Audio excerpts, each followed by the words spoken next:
Hello, everyone. I might be up a little bit early. I wanted to just get online quickly just to make sure I'm here on time. Let me just check that I am online. I hope your day is going well. Yes, I'm online. Great. Um, I'll give everybody a minute or so on 5 o'clock before I jump into the topic. But today is my first proper LinkedIn Live, and I wanted to talk to you all about the different, maybe not mistakes, missed opportunities, some mistakes that I've done in my career, but I'll talk a little bit about that as we go along. Um, Please do feel free to chat and put in your comments if you are online. Otherwise, I guess I'll be talking to myself, which is a bit awkward. Let me know if you are comment one if you are online. Comment one if you're online for the live, and two if you're watching the live a little bit later in the recording. So it's 5 o'clock, so I think I'll get into it. And again, my topic for today is errors that I've made in my career and what I've learned from them. And I'm going to frame this from the position of where I went wrong. Chances are there was somebody else also made a mistake, or there might have been somebody else might be slightly at fault, or it might have been more at fault, but I don't have any control over that. I've only got control over my reactions. So that's why I'm framing this from the point of view so that you can take those learnings. What can I do to improve? Because you have no control over the people that you're working with necessarily, and you're going to be everybody works. They've all got their own issues, their own, and which most people generally think about them. They worry about their own problems. So it's how can we? So I can't affect somebody else. It's only my own career trajectory that I can affect. So I suppose we'll go back to year one, and I'm starting early, but year one, probably my biggest mistake was not understanding tone in an email. One of my managers sent me an email asking me why I booked time to their code. And because the stuff, nobody teaches you in university how to respond to emails or what is email etiquette. I actually had a discussion about that today as well. And I responded by CCing the auditor in charge and copying the email that he sent me saying that he's told me to work on this job. That's why I worked on this job, providing the evidence, which to me was just a matter of fact thing. And I got a very angry email in response because my email came across as very condescending. As soon as I got the email, I knew I'd made a mistake because it wasn't my intention. Um, and I'm and then I learned, okay, that the tone of your email is very important, and the tone, although you imply something, you have to read your email and reread it to make sure that it doesn't come across because the person is reading it from their point of view. And I probably wrote it probably very poorly and probably potentially arrogantly. Um, how I managed to save that relationship was I didn't respond by email because managers have lots of emails. Um, I actually wrote him a letter apologizing because I realized at that point I'd made a mistake or something was wrong. I wrote him a letter, placed it on his desk, and it's not like he said apology accepted or anything to that effect, but we worked well together after that. So I assumed that everything was okay, and he put it down to me learning learning. And it was a senior manager. It wasn't somebody who was just out of articles. It was I could have extremely damaged that relationship, but that's how you learn, I guess. And I'm seeing from the comments that I'm not the only one who's who's experienced that.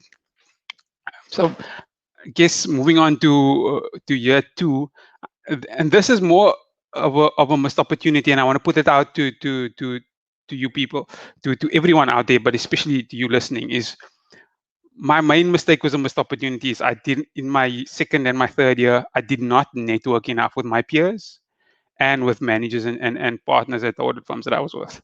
A lot of my peers currently are executive directors, some of them are audit partners, some of them are CFOs in big companies. And I've got some relationships with them, but I didn't take the opportunity to network enough.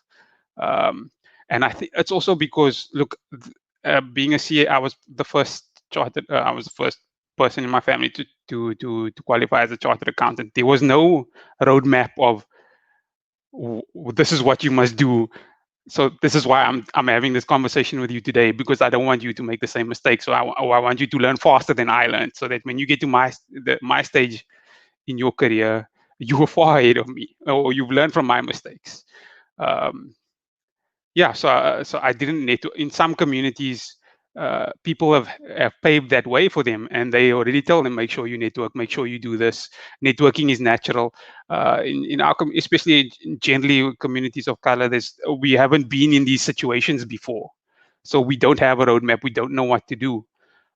So you learn by doing. So I'm hoping that you learn, and everybody who's on this call learns, and maybe can can learn by doing. And networking is not about being fake. Networking is about what value you can add to the person. It's also about learning about that person. I, I don't know if I'm a nosy person, but I like to learn about people. I'm a good listener. So when I chat to people, when I speak to them again, I bring up the conversations that I chatted about it before. Something that bothers me a lot is people that you've had a conversation with, and they tell you the exact same story they told you the last time, because that means they don't remember the last time they spoke to you, and it was just a sales pitch. So yeah, sorry, that's just my quick rant for the day. Um, so moving on to the year 4 of my career, and I've got a few things that kind of went wrong or were missed opportunities. The first thing that I did was the main issue that I did was I didn't understand what my interests were. So what happened was, at the end of articles, I had just gotten married. It was the end of the financial crisis, and I needed a job, and there was no jobs available at the time. So I was basically willing to accept any job, um, because I needed to pay the bills.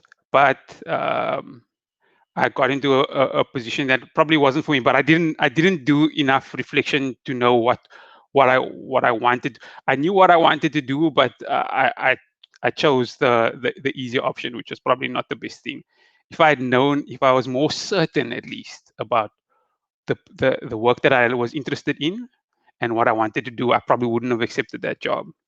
And I only lasted there about 7 months. It took 7 or 8 months. It took a very rude client for me to say I've had enough. I don't enjoy the work, and I'm already getting grief from a client. So that's when I left. Um, in that same year, I was assisting a nonprofit, and the error that I did, I was on the board at the time. The big mistake that I did was, the board maybe wasn't being run all that well, but what I did was, the way that I left wasn't the best way. Or I just sent them an email to say, I'm not happy with the way things are going, and I'm resigning from the board, because it was a voluntary position. And I put my reasons why, but how I did it, I could have done it better. And because I did it that way, I potentially burned some bridges with some of those people. Um, and that was a learning curve for me, because if you can, obviously there are extremes, but don't burn bridges. Uh, if you can keep your connections going forward, that's something that you can that you can use later on in your career.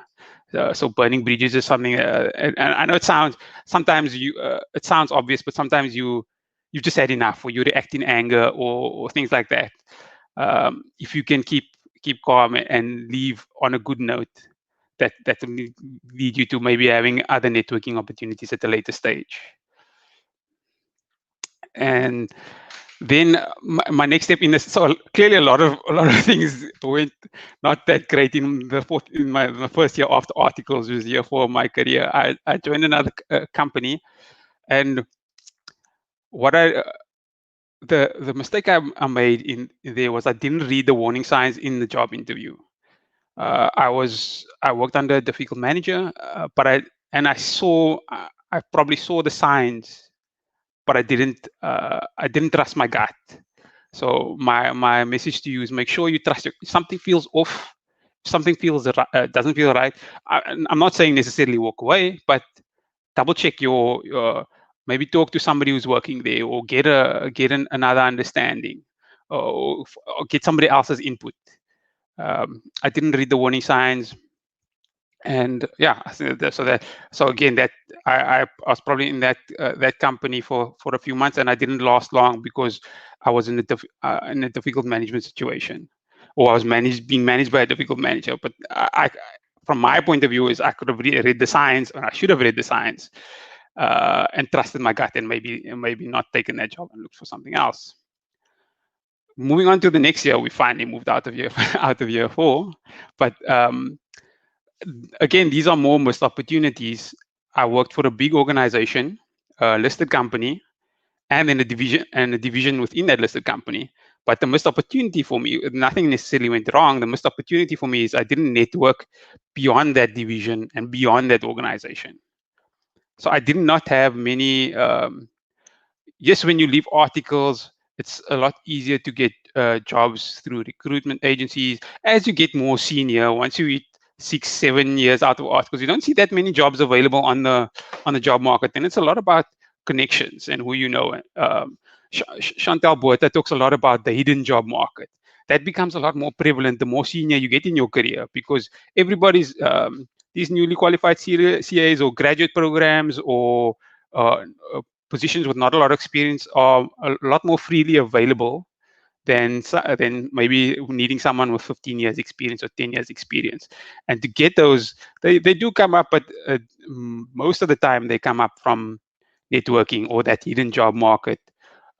So I didn't network enough out. I was too tunnel focused with this is what I'm busy with. I need to do this job well. And I think the only people that I really networked with were the non-executive directors, because I was working late nights and I was enjoying what I was doing, but I didn't make an effort to maybe the psych has a lot of or your what's the word that I'm looking for? Similar to Psycha, your organization that you belong to might have networking events. And accountants in particular, what I'm noticed on, don't enjoy networking. They like to stick to the people that they know, and they don't like to meet people that they don't. And I broke out. I was lucky enough to break out for that because I worked in an asset management company, and business development was one of my responsibilities. And I noticed that asset managers, you have to network. You don't have a choice, because the only way to make money in an asset manager is to bring in funds to manage. And the only way to bring in funds to manage is to network with potential customers. So you have to network. So that pulled me out of my CA accountant, sticking to my own, being unsure. It's not that we stick to. I think it's more that we are uncertain, or from an account, and get out of your comfort zone. The thing I tell people is that, let's say, what's the worst that could happen? You go to a network opportunity and you say something stupid. What's the worst thing that could happen? You put your foot in your mouth. Chances are that person is not going to remember. They are so busy worried about their own problems and the things that they need to do at work and the things that they need to do at home, that even if you said something really silly, and also you're probably never going to see that person again. So if you said something wrong, it's not fine. It's not. It's a win-win situation. Let's put it that way.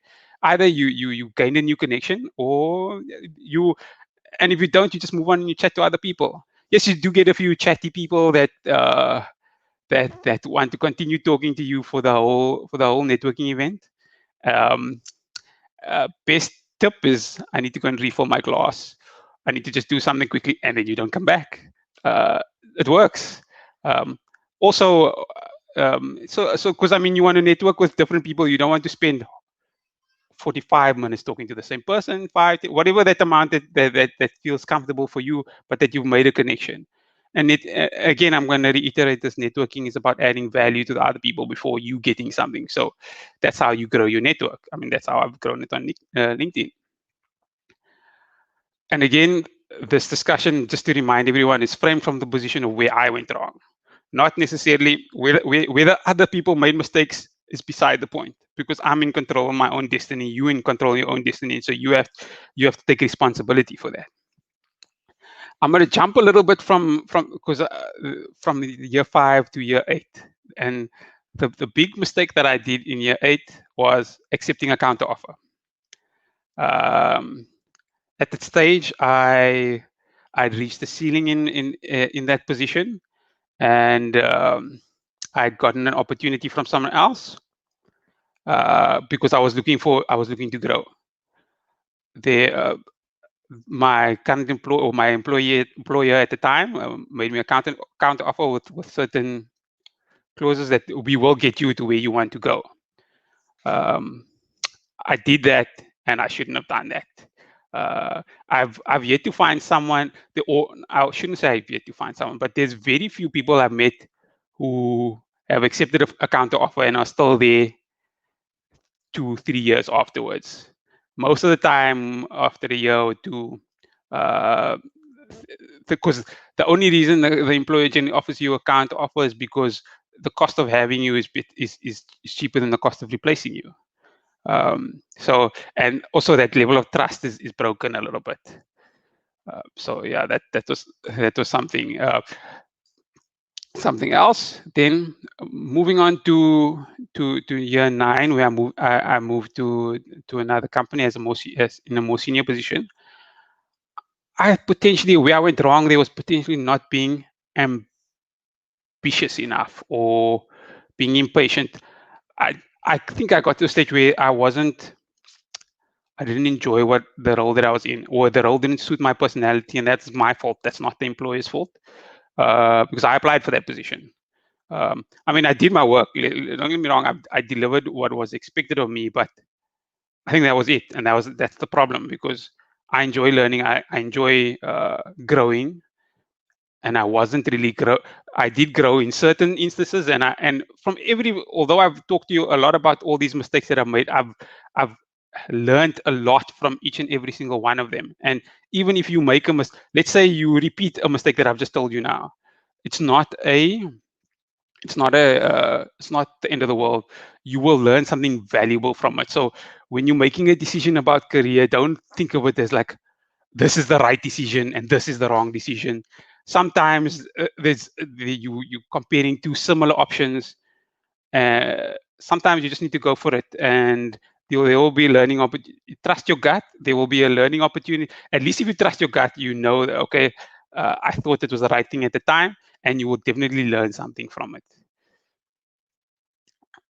Then in the same, so moving on to something that I've probably done not that well the next year, was putting my self-worth into the opinion of my boss. So I tied up my self-esteem to my bonus discussion, if that makes any sense. If I got a good bonus, I've done well. I feel good about myself. If I didn't do well, or if I didn't get a bonus, I've done. I saw it as a negative reflection on me, and I needed to learn to separate my self-esteem as a person from my development, or my how I service or the work that I did.